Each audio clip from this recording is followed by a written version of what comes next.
سے اور حقیقت یہ ہے ہمارے چندے سے مدرسے نہیں چلتے. اگر ہمارے چندے سے مدرسے چلتے ہوتے ہر مدرسے میں سینکڑوں بچے ہیں اور دینے والے 10-10 روپے کے. اور اگر یہ بندہ لاکھ روپے تنخواہ, بچے کتنی؟ جی بچے تو 2 ہی اچھے لگتے ہیں. اور مولوی صاحب کو کہتے ہیں بچے کتنے؟ جی ماشاءاللہ 6 ہیں. 6 بچے. کوئی بات نہیں, ابھی تو درجن پورا ہونے والا ہے. ہمارے استاد محترم مولانا مفتی سعید صاحب رحمۃ اللہ علیہ فرمایا کرتے ہیں, مولوی کہتا ہر سال ایک نیا کیلنڈر آ جاتا ہے. تو مولوی کی یہاں تو رکاوٹ کوئی نہیں ہوتی, اور اس کی یہاں 2 ہو گئے. کیوں پورا ہی نہیں ہوتا. تنخواہ کتنی؟ لاکھ روپے. اس کی لاکھ میں پورا نہیں ہو رہا, اور ادھر مولوی صاحب کی تنخواہ 5000. اگر مسجد والوں کو کہو گے یا محتم صاحب کو گے میں تنخواہ بڑھا دو, اجی مولوی صاحب کو تو ماشاءاللہ بہت ہو رہا ہے. اور کہاں سے ہو رہا ہے؟ منو سلوا اتر رہا ہے. لیکن یہ بھی اللہ کا احسان ہے, یہ بھی علماء کے ساتھ اللہ کی مدد ہے. یہ بیچارے کھاتے کیا, وہ جلتا وہاں ہے, وہ کھاتا رشتے کباب, یہ کھاتا بیچارہ دال, اور یہ دال پر بھی الجھ رہا ہے. اس کا پیٹ کتنا کھاتا ہے. یہ کپڑے دیکھو کتنے زبردست اس نے پہنے ہوئے ہیں. یہ سب جانب اللہ ہوتا اللہ. اور حدیث میں آتا نا اللہ اپنے بندوں کی محبت ڈال دیتے ہیں. آج کل تو محبت نہیں, ان کے دلوں میں حسد آیا ہوا ہے. اتنا اچھا کیسے مولوی پہنتا ہے. ایک بندہ کہتا ہے ہمارے ایک ساتھی کے بارے میں کہ تنخواہ کتنی کا؟ 3000. کیا 3000 کا تھا؟ میں نے اپنی آنکھوں سے دیکھا ہے اس نے جو سوٹ پہنا ہوا تھا وہ 1000 روپے میٹر ہے. اگر 3000 اس کی تنخواہ ہے تو اس کو لگتا ہے 6 میٹر کپڑا, تو وہ تو 6000 کا خالی کپڑا آ گیا. کھاتا کیا ہے؟ کھاتا کھلانے کے لیے اللہ نے نوکر لگا کے رکھے ہیں, وہ کھلاتے رہتے ہیں اس کو, تنخواہ اس کی اتنی ہے. اللہ پاک یہ دنیا کا نظام چلاتے رہتے ہیں, یہ کسی کے بس میں نہیں ہے. میں یہ کہوں گا میں آپ کو کھلاتا ہوں اور آپ مجھے کہیں گے آپ مجھے کھلاتے ہیں, نہ یہ تو ہو ہی نہیں سکتا ہے. یہ تو اللہ کا نظام ہے, اللہ کھلاتا ہے. دنیا کا نظام تو ایسے چلتا رہتا ہے. ان مدرسے والوں کو اگر ہم دیتے ہیں, ان کا احسان ہے کہ یہ ہمارے پاس آتے ہیں. اصل یہ تھا ہمیں ڈھونڈ کے, ابھی ماضی ان قریب وہ وقت آنے والا ہے ہم ڈھونڈیں گے کسی دینے والے کے, ہمیں ملے گا نہیں ہے. ابھی جو دنیا کے حالات بن رہے, امریکہ جو اپنے آپ کو سپر پاور فقیر ہوتا جا رہا ہے, یہ خربوں ڈالر کا خود مقروض ہے. دوسروں کو کہتا ہے میں قرضہ مجھ سے لے لو, خربوں ڈالر کا خود مقروض ہے. لیکن دنیا کو کہہ رہا, اور آہستہ آہستہ اکنامی کمزور ہو رہی. اور ایک دوسری بات یہ ہے دجال کے دور میں مال بہت ہوگا اور ادھر سے غربت بے بسی بھی ہوگی. ایمان والے بظاہر اس وقت دنیا میں بے بس نظر آ رہے ہیں, اور جو شیطان کے چیلے وہ دندڑا رہے ہیں. اس سے بھی لگتا ہے کہ اب امام مہدی کا دور بہت قریب آنے والا ہے. مال بہت آئے گا, پھر آپ کسی کو دینا چاہیں گے, لینے والا پھر کوئی بھی نہیں ہوگا. جس کو دو گے, حدیث میں آتا بندہ صبح کو نکلے گا زکوٰۃ دینے کے لیے, شام کو واپس آئے گا, کوئی لینے والا ہی نہیں ہوگا. اور آج ہمیں کہتے ہیں زکوٰۃ دو, مدرسے والے آتے 2 روپیہ دیں گے, 10 روپیہ دیں گے اور احسان چڑھائیں گے. اچھا 10 سوال کریں گے اور 10 روپے دے دیں گے. دے دے بھائی, یہ جانے اس کا کام جانے گا.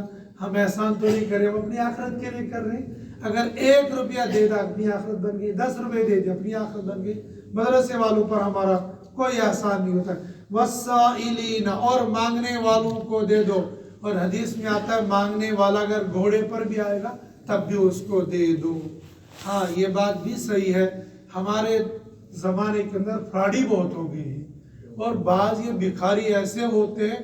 میں ایک مرتبہ یہاں گجر نگر بینک میں گیا, میں نے دیکھا ایک بندہ وہاں ہے, تو میں نے بینک والے سے پوچھا یہ بندہ کیا کر رہا ہے؟ کہتا پیسہ جمع کرانے میں, کہتے بھیک مانگتا ہے. کہتے میری معلومات کے مطابق شاید 5 لاکھ اس کا یہاں بیلنس ہے, اور اندھا بنا ہوا تھا. ہر ایک کو کہتا میری آنکھوں کا پریشر ہے, میری آنکھوں میں. ہمارے یہاں بہت سارے اس کو جب مر گیا ہے, اللہ اس کو معاف کر دے اگر وہ ایمان والا ہوگا. تو وہ مانگتا تھا اندھا بن کے, اور وہ کہہ رہا تھا بینک والا شاید میری معلومات 5 لاکھ اس کا بیلنس ہے. اب ایسے فراڈی بہت آئے ہوئے ہیں, لہذا ایسے جو سڑکوں پر بیٹھے ان کو زکوٰۃ تو نہیں دینی چاہیے, لیکن 1 روپیہ 2 روپیہ دے دینا چاہیے. مولانا تقی عثمانی صاحب نے خود لکھا ہے کہ مفتی شفیع صاحب نے لکھا ہے کہ یہ جو پیشہ ور بھکاری ان کو نہیں دینا چاہیے. کبھی جا رہا تھا تو والد صاحب نے نکالا جیب میں سے کچھ دے دیا. میں نے کہا حضرت آپ نے وہاں لکھا نہیں جانا چاہیے تو یہاں دے رہے ہو؟ کہا وہاں میں نے مسئلہ لکھا ہے اور یہاں میں شکرانے پر دے رہا ہوں. کیا کہ اللہ تیرا شکر ہے تو نے مجھے دینے والا بنایا ہے، اگر تو چاہتا تو مجھے اس جگہ پر کھڑا کر سکتا تھا. بڑے لوگوں کی نظریں کہاں کہاں پر ہوتی، دے رہے ہیں وہ بھی اپنی آخرت کے لیے ہی دے رہے ہیں. اور غریب بننے میں کوئی دیر نہیں لگتی ہے اور مالدار بننے میں بھی دیر نہیں لگتی ہے. بڑے بڑے ہم نے اپنے ملک کے اندر دیکھے ہیں، کل تک کرسیوں میں تھے، سلاخوں کے پیچھے چلے گئے اور ایسے چلے گئے اور ایسے کھڈل آج بھی ابھی بھی ایسے ہیں جو کبھی 92 میں دن دن آ رہے تھے ہم ہی ہم ہیں اور آج ایسے کھڈے لائن لگا دیے ہیں ان کا نام و نشان ہی نہیں، کوئی ان کو پہچانتا بھی نہیں ہے. نئی جنریشن تو ان کا نام بھی نہیں جانتی ہے. اور 92 نے جب مسجد گرانے کے لیے گئے تھے تو سارے ملک میں نہیں ساری دنیا میں انہی کا نام تھا، وہ جن کو پتا ہے وہ جانتے ہیں اور آج ان کو کوئی بھی نہیں جانتا ہے. وَتُعِزُّ مَن تَشَاءُ وَتُذِلُّ مَن تَشَاءُ بِيَدِكَ الْخَيْرُ إِنَّكَ عَلَى كُلِّ شَيْءٍ قَدِيرٌ. اپنے مال پر انسان کو اترانا نہیں چاہیے، انسان کو ہمیشہ ندامت رہنی چاہیے. مانگنے والا ہو وہ کیسا بھی ہو ہم زکوٰۃ نہیں دیں گے لیکن اس شکرانے پر ہم دے سکتے ہیں. ہمارے اکابرین کا یہ طرز رہا ہے. وَالسَّائِلِينَ اور مانگنے والوں کو دے. وَفِي الرِّقَابِ اور گردن چھوڑانے میں. یہ گردن چھوڑانے میں یہ جو اوپر آ گیا بعض میں یہ فرائض تھے لیکن بعض وہ کام ہوتے جو فرائض میں نہیں ہوتے، جب ضرورت پڑے تب فرض ہو جاتے، ضرورت نہیں پڑی تب فرض نہیں ہوتے. یہ جو گردن چھوڑانے میں یہ اس زمانے کے اندر سمجھو ضمانت، بھائی ضمانت یہاں دے دو پھر اس کو جیل سے رہائی ملے گی. جیسے بہت سارے تنظیمیں چندہ اکٹھا کرتی ہے، بھائی اس کو جیل سے چھڑوانا ہے، اسی میں وہ رقاب میں آ جاتا ہے. اصل وہ تھا جب غلاموں کو چھوڑاتے تھے. اس زمانے میں سمجھنے کے لیے وہ ضمانت کے طور پر جس کو چھوڑایا جاتا ہے. وَأَقَامَ الصَّلَاةَ یہ من آمنہ والی تفسیر ہو رہی ہے کہ جو ایمان لائے وہ یہ کام کرتے ہیں، ان میں سے ایک کام یہ وَأَقَامَ الصَّلَاةَ اور قائم کرتے ہیں نماز کو پڑھتے نہیں، نماز کو قائم کرتے خشوع اور خضوع کے ساتھ. وَآتَى الزَّكَاةَ اور دیتے ہیں زکوٰۃ. دینے کا تذکرہ اوپر بھی تھا کہ دو وَآتَى الْمَالَ عَلَى حُبِّهِ ذَوِي الْقُرْبَى وَالْيَتَامَى وَالْمَسَاكِينِ وَابْنَ السَّبِيلِ وَالسَّائِلِينَ وَفِي الرِّقَابِ. آگے الگ سے تذکرہ وَآتَى الزَّكَاةَ زکوٰۃ کو دو. زکوٰۃ کے لیے اللہ نے نصاب متعین کیا ہے اور وقت بھی متعین کیا ہے. اتنے وقت میں اتنے نصاب پر اتنے مال پر اتنا دینا ہے. لیکن اوپر جو چیزیں بیان کی گئی ہیں یہ وقتی ہیں. وقت کا تقاضا ہوگا تو تم کو دینا فرض ہے. اگر تمہارا بھائی بھوکا مر رہا ہے تو تمہیں اس پر مال خرچ کرنا فرض ہے، اور اگر تمہارا بھائی کا مال گزارا ٹھیک چل رہا ہے تو اب اس پر خرچ کرنا فرض نہیں ہے. ایسے ایک مسافر ہے چل رہا ہے اس کا گزارا تو دینا ضروری نہیں ہے، لیکن بیچارہ فقیر ہو گیا اب اس کو دینا فرض ہے. وہ وقتی فرائض میں سے تھا لیکن یہ زکوٰۃ والا اللہ نے متعین کر دیا ہے. وَالْمُوفُونَ بِعَهْدِهِمْ إِذَا عَاهَدُوا اور پورا کرتے اپنی عہد کو جب انہوں نے عہد کیا، اللہ کے ساتھ بھی اور بندوں کے ساتھ بھی، جو بھی عہد کیا اس کو پورا کیا. وَالصَّابِرِينَ اور صبر کیا. اب یہ آ گیا وہ اخلاقیات والا. وَالصَّابِرِينَ فِي الْبَأْسَاءِ وَالضَّرَّاءِ وَحِينَ الْبَأْسِ. قرطبی نے لکھا ہے کہ اصل نچوڑ معاشرت کا وہ صبر ہے.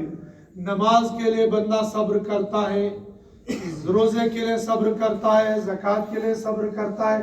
ہم تو صبر صرف اس کو مانگتے ہیں، کسی نے مکہ مارا واپس جواب نہیں دی، اس کو صبر ہر چیز میں ہوتا ہے.